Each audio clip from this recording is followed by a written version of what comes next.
안녕하세요. 네오비즈 CS 담당자입니다. 이번 영상에서는 수치 분석에 관한 내용을 설명드리겠습니다. 이제 모든 공급사의 상태값이 거래 완료로 변경될 경우 하단에 프로젝트 완료 변경이라는 버튼이 활성화가 되게 됩니다.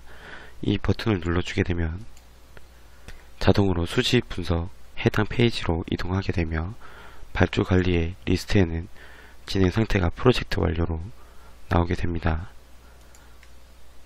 수치 분석 페이지로 가보면은 내가 프로젝트 완료한 건은 자동으로 리스트에 나오게 되며 문서번호를 눌렀을 경우 지출 내역에 해당 내역을 추가할 수가 있습니다. 발주 단계에서 엑스트라 차지 부분과 같은 비용 처리 부분이지만 발주 관리에서 엑스트라 차지 부분은 고객사에게 비용을 청구하는 부분이고 수시 분석에서 작성하는 지출 내역의 경우에는 비용이 발생하였지만 고객사에게 청구하지 않는 부분을 작성하시면 됩니다. 예를 들어 지출일에 지출을 하시고 삐삐식당에 5,000원이라는 직원의 식비가 들어갔다고 하면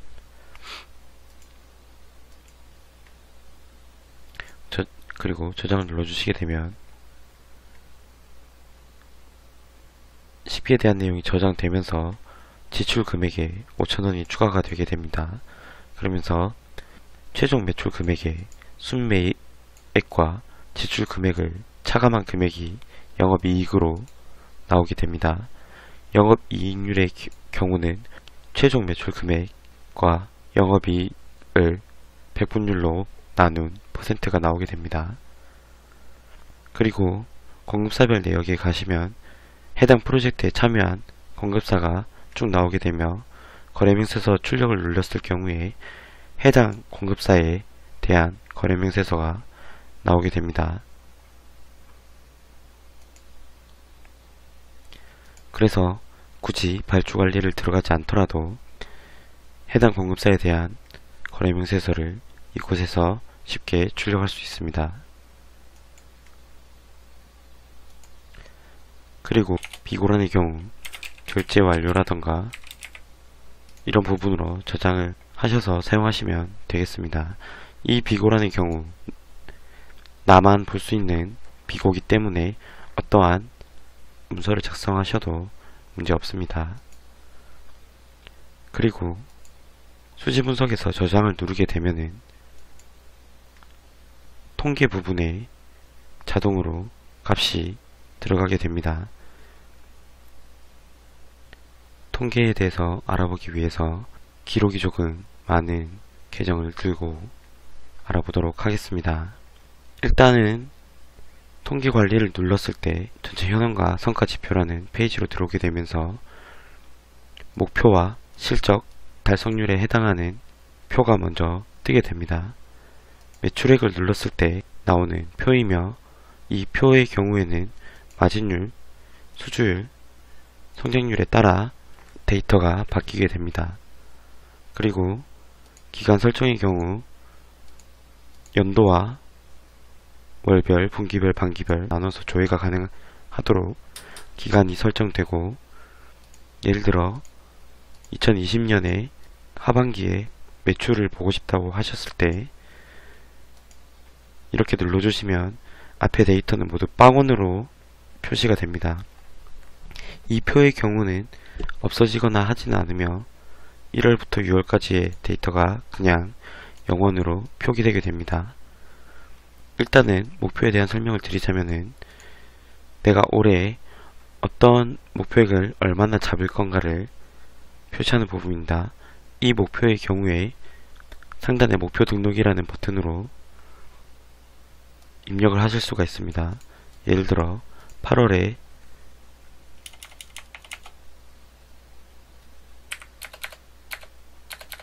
1000만원의 목표를 가지고 있다, 매출을 목표를 하고 있다라고 하면은 1000만원의 목표에 실적이 매출이 얼마나 나왔나, 그리고 그 매출에 대하여 얼마나 달성을 했나 달성률로 표현이 됩니다.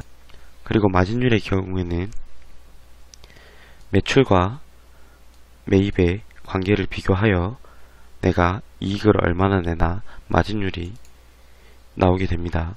그리고 수주율의 경우에는 내가 견적을 냈던 금액과 매출액을 비교하여 견적에 대해서 얼마나 많은 발주를 받았는가에 대한 내용을 나타내게 됩니다. 성장률의 경우에는 2020년에 매출액과 전년 대비라고 써져 있는 부분은 2019년에 8월에 매출액이 나와 매출이 얼마나 증가했나를, 같은 달에 얼마나 성장했나를 볼 수 있습니다. 그리고 하단에 보시면은 이 해당 표에 대한 그래프가 이 부분과 이 부분으로 두 가지의 표로 볼 수 있으며, 우측의 표에는 매출처에 대한 내용이 나옵니다. 성장률 버튼을 눌렀을 때 전년 대비 철도라는 회사에서 얼마의 매출을 내었고, 올해는 철도라는 회사에서 어느 만큼의 매출을 발생했는지 비교를 할 수 있습니다. 매출액을 봤을 때 어느 부서에서 얼마나 많은 매출을 올렸는가에 대한 순위도 나오게 됩니다.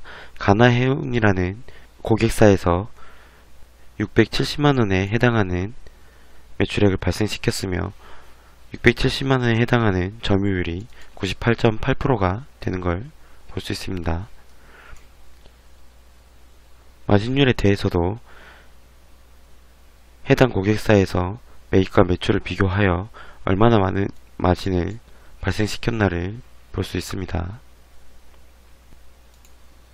그리고 하단에 보시면은 우리 회사의 부서가 모두 표현이 되며, 지금 계정의 부서는 영업부와 국내부 두 가지 부서가 있습니다.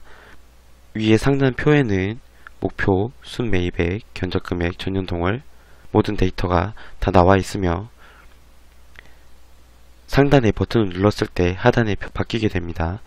지금 매출액 버튼을 눌렀을 때 영업부에서 달성률에 대한 비율과 국내부의 달성률에 대한 퍼센트가 나오게 됩니다. 달성률이 100%, 58%로 되는 걸 볼 수 있습니다. 그리고 마진율을 봤을 때 순매입액에 대한 매출 금액에 비교하시면 마진율이 0이기 때문에 0으로 표현되는 걸 볼 수 있으시고, 국내부의 경우 마진율 9.3%로 한눈에 볼 수 있습니다. 해당 그래프의 경우에 왼쪽 부분은 버튼에 따라 바뀌는 부분이고, 우측 부분은 매출에 대한 비중으로 변동하지는 않습니다. 그리고 매출처에 대해서 알아보겠습니다. 매출처를 보게 되면은 가나해운, 철도, 고래잡이, 테스트 11 테스트라는 고객사들의 회사명이 나오게 되고, 해당 회사를 눌렀을 때 해당 회사의 어느 프로젝트에 참여했고 그 프로젝트의 매출과 매입이 얼마나 되는지를 확인하실 수 있습니다. 가나해운에 해당하는 경우 매입액과 매출액이 나오고, 철도라는 회사의 고객사의 프로젝트와 그 프로젝트에 해당하는 매입 금액과 매출 금액을 볼 수 있습니다. 그리고 전체로도 볼 수 있고, 부서별로 어떤 고객사에 매출을 발생시켰는지 확인할 수 있습니다.